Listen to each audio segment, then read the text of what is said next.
While a ceasefire in Ukraine remains elusive, Ukraine's ability to attack Russia is getting a boost.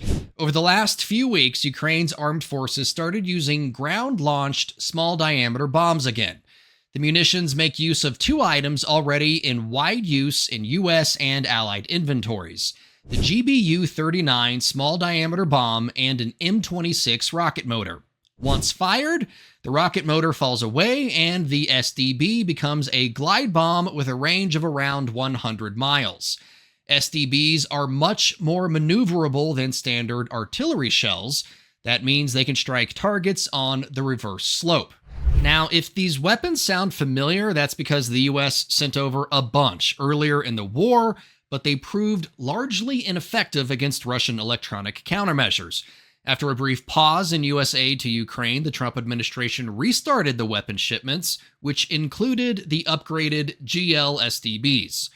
Ukraine's air-launched small-diameter bombs are also making more of an impact against Russian targets.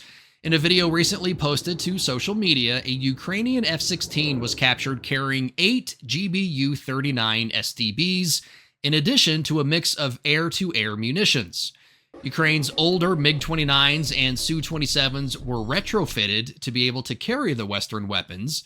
When Ukraine first received Western-made F-16s, they were used largely for air patrol missions.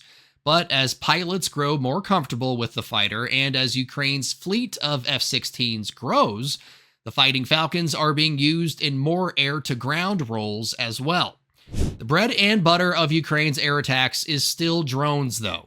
Throughout the war, Ukrainian engineers figured out new ways to push the limits of drone tech, and they've done it again. At the start of the war, most of Ukraine's drones could only fly a couple of miles away from their operator. That range was expanded to around 10 miles last year, and now there are reports of Ukrainian drone pilots making attack runs on targets up to 25 miles away. Even Russian state media is warning of the Ukrainian drones' extended range.